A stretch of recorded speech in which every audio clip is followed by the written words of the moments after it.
Okay, so come on. After 13 months of having a bike, or 18 months having a bike hung up, um, I come up with an issue on my bike. Tried to go out on a ride, and the rear hub was completely seized up. There was no movement.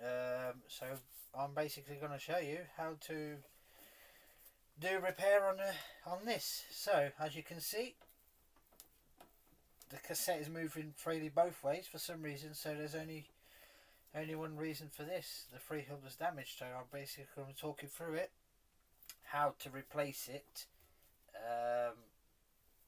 and that's pretty much it. So first of all, we're going to have to remove. We have to take it all apart. So here we go.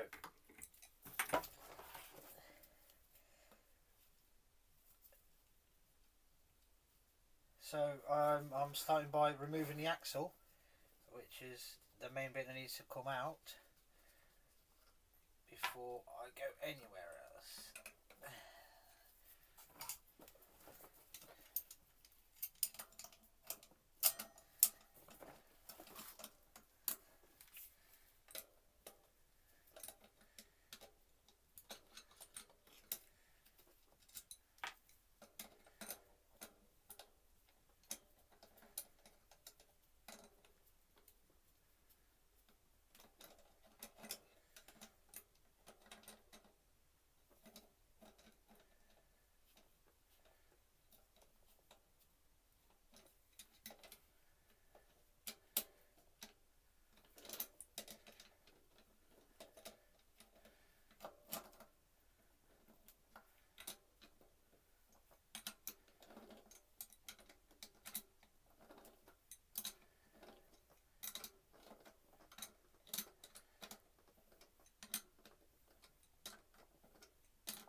Obviously, when you're taking the axle out, you have to bear in mind you've got two bolts either side, which is one here, one here.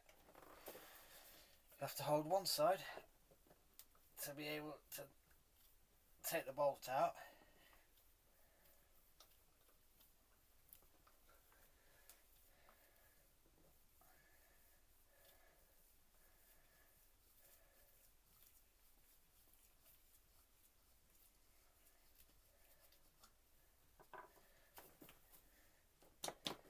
It should just come out. Here we go.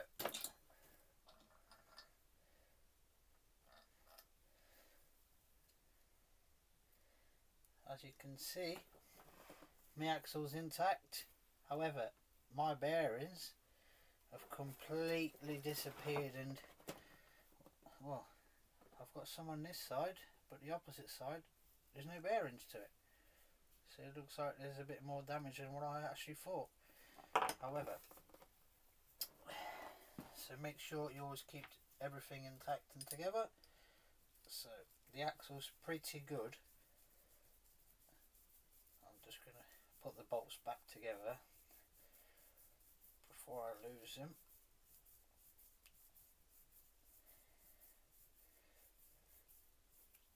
Bolt, main bolt, a little bit of a spacer, and the outside bolt.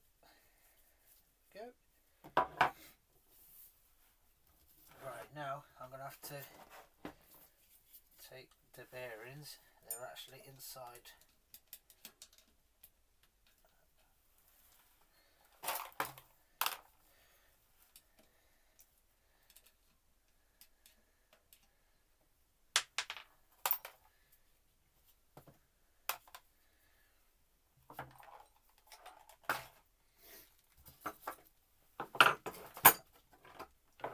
Right, next stop.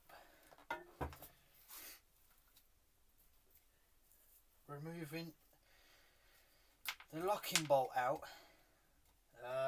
You can get a special tool off of Amazon, or you can go down to your local Halfords and fetch it. It's like supposedly these things have got 12 teeth. Not all the bolts are the same for all the bikes. So you have to bear that in mind. You have to do some research if you want to remove your cassette.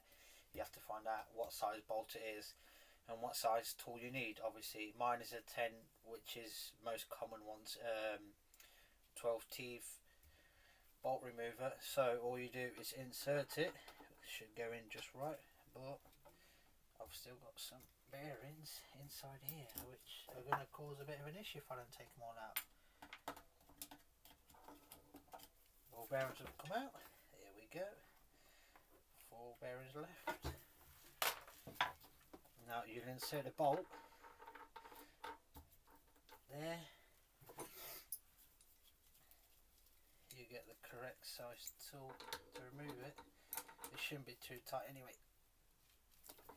Remember to hold a cassette when you're removing it because the cassette will try. There we go.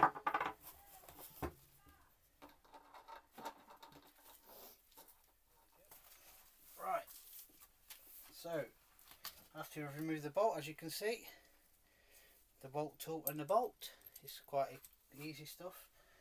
You remove the cassette. However, just to go through it, my cassette is an individual cassette, so every little bit will come off by themselves.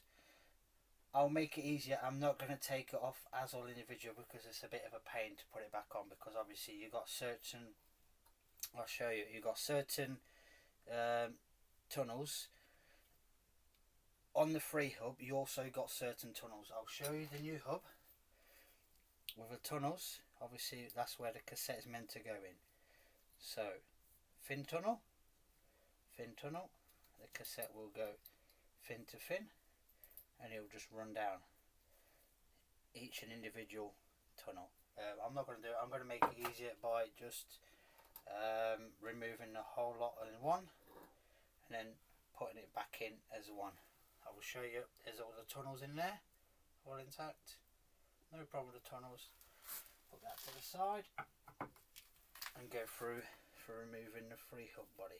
As you can see, the free hub body seems to be a bit of a shamble. It's spinning both ways.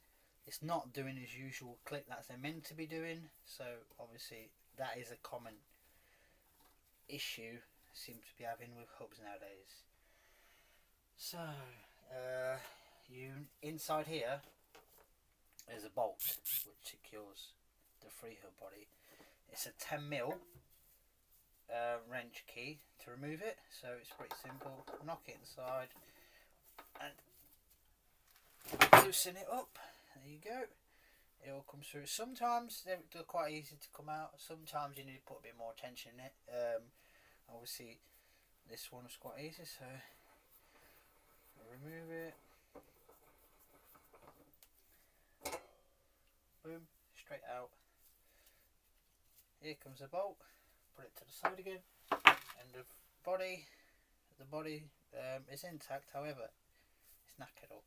So I have found out you can repair it, but it's probably cheaper if you buy yourself a new one and just fit it, because obviously repairing it's probably going to cost you 60-70 quid, and it's a bit of a pain. So I actually went on Amazon and bought a new body, which, as you can hear it clicking, it works. I've already put some grease in it. So the correct way to put it is where the little teeth is, go into the little teeth of your bike, of the body of the wheel, obviously. So in it goes.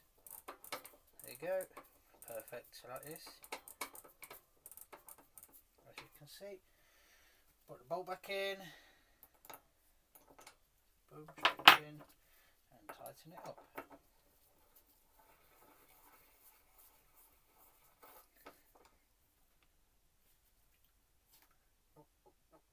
Tight. There you go. Perfect. And it's on. That's better than the other one.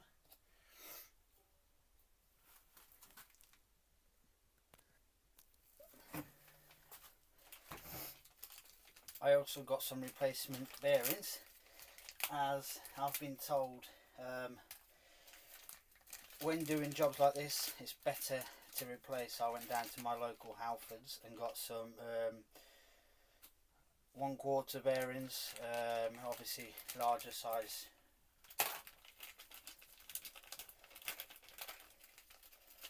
So they're quite useful. As you can see, the bike will be all nice and shiny. Brand new bearings to go inside here.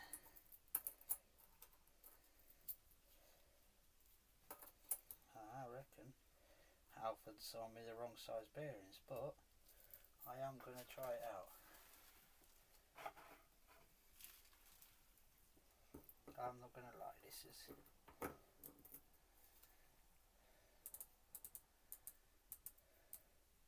small ring is, I'm trying to make it easier, small ring is there.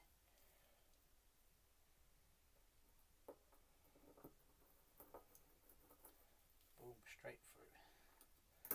Small ring.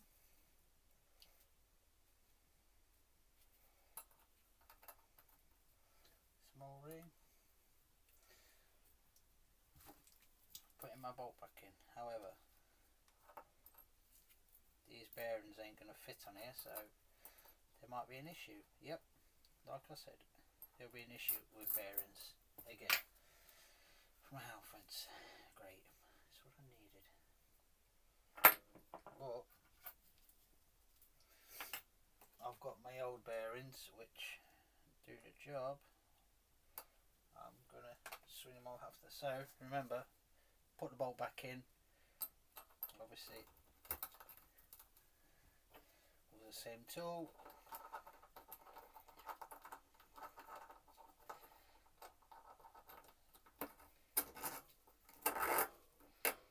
There we go.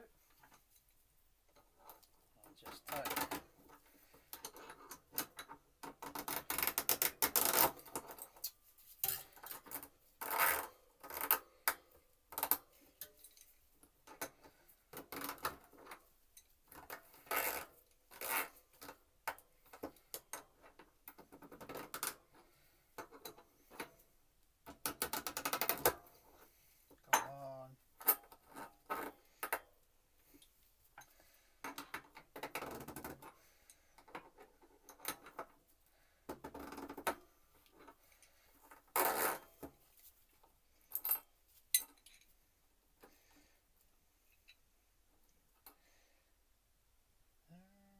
Correct side.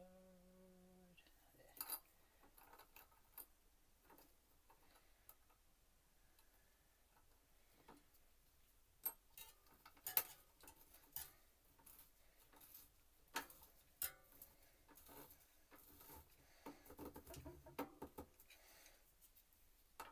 So, wrap it in there.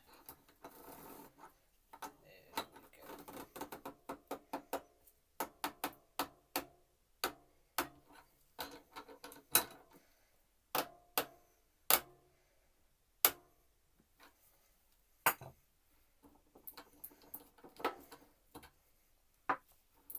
There we go.